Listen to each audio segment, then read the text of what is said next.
Hey everybody, welcome back to the Dungeon Dive. Daniel here. I hope you're doing well, and if you're not, I hope you are soon. Okay, today we are going to be taking a look at Devoured, Fallen Colossus, a game created by John Forth and Craig Price. This game was recently went through a successful crowdfunding sale on the Game Crafter, and it is available solely through the Game Crafter right now. This copy here is actually Craig Price's, one of his personal copies. He actually sent me his copy of the game to take a look at while people wait for their crowd sale copy to arrive. So, Devoured is a game I would put in the same kind of school, the same group as something like Mini Rogue, or maybe something older like Chainsaw Warrior, or Escape the Dark Castle, maybe a little bit like Iron Helm, in that it is a small box dungeon crawl that is kind of a stripped down dungeon crawl where you are focusing solely on the important things in a dungeon crawl. And this is all card based, and this game actually uses quite a few little plastic cubes because one of the main mechanisms in Devoured is balancing your uses of a resource. It's a resource management game. It is kind of a press your luck game. And it is also a little bit of a choose your own adventure as you are exploring the inner workings, the inner chambers of this organic dungeon. So let's read a little bit about Devoured here. So Devoured Fallen Colossus is a dark single-player adventure game which combines exploration, emergent storytelling, and an innovative combat system into a unique and thrilling experience. Taking the role of a lost and confused traveler, you'll work through 6 danger-filled levels, uncovering the secrets of the world around you, and the secrets locked deep within your own mind. So because this is an earlier copy, some of the stuff you see might be a little bit different than what you would get in the crowd sale version and in the version that you can get on Game Crafter right now. I'm not going to show you a ton about this game because this is one of those games where a lot of the joy is in that discovery, and a lot of that discovery is in this deck here, this cross-shaped, these decks of cards that you put into a cross shape on your table. These will represent the corridors, the rooms, the encounters, the dangers that you will discover as you explore. And right now I have chapter 2 set up because I am in chapter 2 on this current game. There are 6 chapters, and each chapter, here's chapter 1, each chapter will have a deck of cards, and you will have an entrance to that chapter, and that will give you a little bit of a story. And then on the border of each card are these arrows, and that points to the direction that you can explore. And you can go north, south, east, or west. And as you explore, you will be turning those cards over, flipping them up, doing what the card says, having encounters with monsters or finding gear, or having to face challenges and hazards. And then each new card will have a different set of arrows that you can follow. And so it kind of creates a simulation of exploring a dungeon just in this cross-shaped configuration of cards. And I think that is really cool.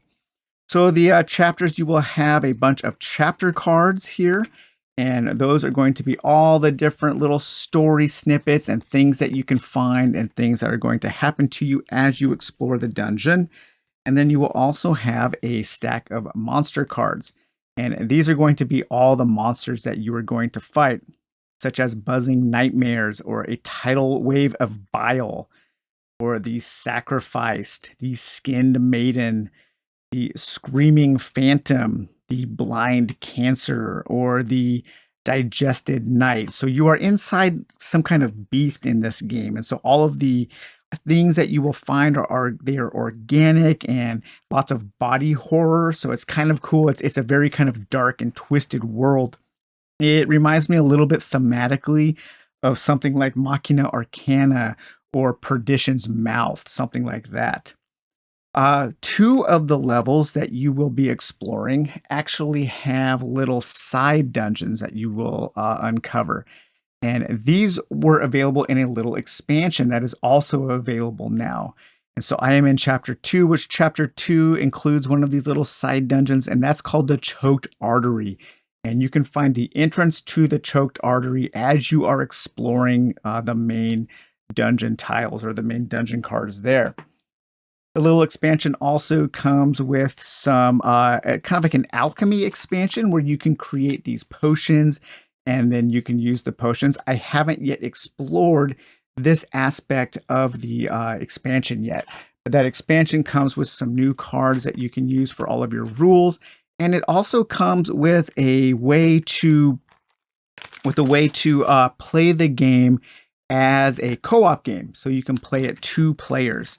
And so that might be of interest to some people. I know some people have looked into Iron Helm and wondered if you could play it with a partner. Well, Devoured, you can. So Devoured, you set up your player area. And one of the things I really like about this game is when you are playing it, it looks like you are conducting some like black magic ritual. And I think that is super cool. I love the way the game looks on the table. I like that the dungeon rooms are in this cross shape and you're exploring. Your main piece of gear here, your main item that you have in your play area is your journal. And this is like the only item that you wake up with at the beginning of your quest. And your journal is set to where you're going to be keeping track of your health. You will be keeping track of these items called evade tokens, and those will help you progress throughout the game. Those will help you with some luck mitigation and some pressure luck elements. You will also be keeping track of your spirit flames, and these are how many of these candles, these mystical candles that you find. Those can help you with when you lose the game, you can spend one of these to maybe reset the level and so you can keep progressing. And then these will also, depending on how many you have, then you will read a certain ending card depending on how many of those candles that you have found. So there is a scoring system, kind of like an Iron Helm, and you want to try to build up your spirit flame as much as you possibly can before the end of the game. And again, there are 6 levels to the dungeon. There are also these lost cards here, and those are what you're going to read when you lose. And so these are kind of different endings that you can encounter in the game. In addition to your health, your evade tokens, your spirit flame, you will also be keeping track of your advanced knowledge in your journal. And advanced knowledge are these orange cubes, and those you can spend to make your weapons more powerful. You will find also a deck of different kinds of weapons. And throughout the game, you will be told to draw these weapons. You might find these obsidian glass daggers or a warlock's hand, a lunatic's sword, a talisman of control, a guardian's halberd, a tusk, a snapped magician's staff, things like that. And these are in number order. Sometimes when you encounter enemies, the game will tell you to draw a certain weapon to attach to that enemy. And so they will have that item. And then if you defeat that enemy, then you get to equip their sword or their weapon. And then you can use that weapon to help fight other enemies. And if you gain some advanced knowledge, you can make that weapon more powerful to help you. To the right of your journal, you will have your Valor board, and this is where you're going to be keeping track of your main stats that are used for combat. And these are kind of your main bits of resource that you are managing throughout the game. You have, I forgot what the purple is, but you have mind, body, and spirit. So mind is purple, body is green, and spirit is white there. And you will be spending those cubes to do certain things throughout the game. This is the main board that you need to be aware of. As you spend these, then you will not, if you ever run out, then you will not be able to do certain things and you will have to start pressing your luck or you will have to start spending your health as a currency. It's pretty difficult to get these back. And so it is important to keep your eye on these and you want to explore the dungeon so that you can find more of these. And then over here to the left, you will also have your vice board. And this is where you're going to be keeping other types of tokens, other types of cubes that you will be using, such as these armor cubes, which will protect you in combat. You have these weapon cubes, and you add those to the weapons when you equip them, and that tells you kind of how many times that weapon can be used before it breaks. And then these are your advanced knowledge cubes. Then you also have these crystals here, and I haven't yet run into those crystals, but those can be acquired and then spent for certain kinds of spells and certain of utilizing other powers. And the goal of each dungeon is to find an exit. And then once you find the exit card, you also need to find the key. And so this is your main exit item that you are searching for. As soon as you find the exit item and the exit card, then you can progress to the next floor of the dungeon. You also have a tray here where you're going to keep track of other cubes that you might need to be adding to your Valor board. Additionally, sometimes you can find spells, and spells will help you at certain points of the game. I have this spell book here, these pages for an armor. It's called a restoration spell, and usually armor can only be used one time, but that spell allows me to repair my armor and use it an additional time. So let's take a quick look at a couple sample turns. I'm not going to spoil too much. I just want to give you an idea of how the game is played. So we are entering in level 2 right now. So we're going to take our level 2 entrance card and flip that over. And we are now in the heart of the matter. I won't read the flavor text, so I won't spoil anything. But at the beginning of this dungeon here, we are going to gain 1 mind, 1 body, and 1 spirit. So we get a little bit of replenishment there going into this new dungeon. So I'm going to add those to my Valor board up here. And then you can have, when you have a pool of mind, body, and spirit up here, and then you can move it down to use it. And you can have 5 in your usage pools there. Okay, so at the beginning of the heart of the matter, we only have an exit to the north. So we need to explore this northern passage. So we'll go ahead and pick 1 card here and flip it over. And it is just a story card. So I'll read this so you can get a little bit of sense of the writing. What has happened to you? You have a faint memory of standing before several mirrors, seeing your body stretched by the warped glass. You felt as if you were being pulled out of your own body. Okay, so this is just a story card, but the story card now only has an exit to the south. So we need to proceed to the south here. Okay, so we scavenge a small piece of armor. Not much, but it should afford you some small protection in a battle. Gain 1 point of armor. So you're going to take an armor cube and you're going to add this to the bag here. And this is the fate bag. The fate bag, you will have a number of different tokens in here, a number of different cubes. The gold cubes are good, the black cubes are bad, and the bronze cubes here, the brown, these are armor. And at certain points during combat, you're going to draw these cubes out of the bag. If you draw the gold cubes, then you successfully dodge the enemy's attack and you don't take damage. But if you draw one of these black cubes, then you will take some damage. And if you draw one of these cubes, then you will also prevent damage. The gold cubes and the black cubes, those always get returned back to the bag. The armor cubes, as soon as they're drawn, they are discarded unless you have that restoration spell like I do, which allows me to add them back in the bag for 1 more lucky draw. These black cubes, you start with 4, and you start with 4 gold cubes in your fate bag. But as you spin the evade cubes from your player board throughout the game, then those will be added to the bag for your next dungeon. And this is one of the most interesting elements of this game. So you start the game with 6 evade tokens or 6 evade cubes, and you can spin those to evade one of the cards that you draw. So if you drew a particularly bad card that had you face off against a bad monster and you couldn't beat that monster, you would take the quest card and that monster, you would put those off to the side, and you would put one of your available evade cubes on that card. Then at the end of this dungeon, when you have found the exit item and you have found the exit card, you can either proceed directly to the next floor, the next level, without worrying about the things that you evaded. If you do that, then those evade cubes, those become the bag cubes that go back into your fate bag. And so as the game progresses and you evade more things and you don't face those things, the fate bag gets worse and worse for you. However, before proceeding to the next dungeon, you can choose to encounter all of the things that you evaded. So one of the main choices, kind of like the core choice in this game, is making that choice of what you are going to evade in the hopes that you can find more beneficial cards while you are exploring in order to find more weapons, in order to find more advanced knowledge, or in order to find more of those mind, body, and spirit cubes to add to your Valor board. So I think this is a pretty interesting little mechanism. I like that.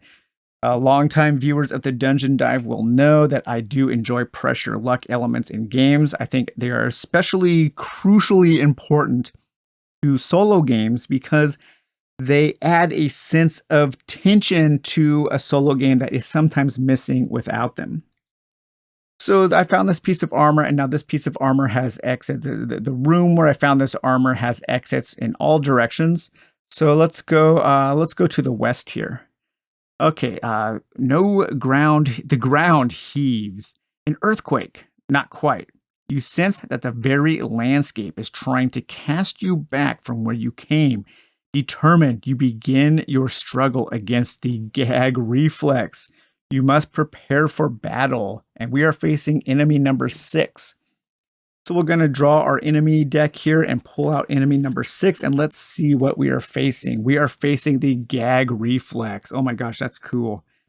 Okay, so if we defeat this enemy, we will get to add a body back to our Valor board. This fight is going to have between 1 and 5 rounds. This actually has 3 rounds. And in each round, we need to cover one of the body cubes. So we have mind, body, spirit, and weapon. Okay, so we have 3 rounds. So the first round, I have 2 body left on my Valor card. And I also have 2 body on my corroded sword because I used a little piece of advanced knowledge to unlock this sword completely. So I'm actually going to cover up in round 1. I'll cover up that. In round 2, I will cover up that. And then in round 3, I will cover up that. So now we have gone through all 3 rounds of combat. We've covered everything up that we need to cover. And now this monster would be defeated. And then I would gain 1 body token back, or 1 body cube back. Let's say I didn't have a 3rd body cube and there was still this 3rd round of combat. I could either take a point of damage and lower my health, or I could choose to tempt fate, and I could reach into the fate bag and maybe pull that armor, maybe pull a miss, or... Okay, so I pulled my point of armor. So I can use my armor now to cover up that cube, and then I don't need to... That was that 3rd round of combat. We have defeated the monster. Normally, again, this would be discarded at this point. However, I could choose to use my spell in order to add that armor back into the bag. Sometimes you might also draw those black cubes, and then that is a point of damage that you will take before defeating the enemy, the gag reflex that we were fighting. And that's pretty much the bulk of the game. It's a very simple game. It's not a ton of detail to it. It's right there with kind of like mini Rogue or maybe a Tin Helm. And it's a very condensed game. It has simple rules, but it kind of just gets to the heart of what we kind of look for in a dungeon crawl. It's got cool monsters. It's got cool atmosphere.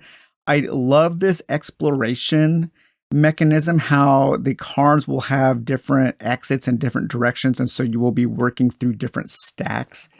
There are also these cards here that you can add 1 into each of the floors, and these are 1 really good thing and 1 really bad thing that happen. So you might need to face the beast, in which you will have to draw a certain number of cubes from your fate bag and pay the consequences. And then sometimes you will also be able to find this vision card, which gives you the ability to look at the top card in each of the stacks in each of the 4 different directions. So yeah, I think Devoured is pretty cool. I've been having a lot of fun with it. It's a neat game. It packs a lot of punch in a small box. It plays pretty quickly. It's pretty easy to learn, and it's got a good vibe. It has a unique vibe, I think. I like this kind of like dark, kind of twisted body horror theme going on. The environment is interesting. The art is fantastic. I love the black and white art. It's got a great look. And again, I love that it looks like I'm kind of doing some kind of summoning ritual while I am playing the game. I kind of feel like this weird kind of necromancer in this organic dungeon crawling through. It's stinky, it's wet, it's moist, it's pulsating. It's kind of like when Elric would go into the pulsating cave to get Stormbringer and Mournblade. It reminds me of that. It has that kind of vibe to it. Very cool. It has a real sword and sorcery vibe, and I totally dig that. So yeah, if you're interested, Devoured is available still on the Game Crafter. I think it's a pretty cool little game. I think it's going to appeal to a lot of people. It's not a heavy game. It's not something you're going to be poring over, trying to develop your winning strategy and utilizing advanced tactics. It's nothing like that. It is a lot of flipping the cards and seeing what happens style of game.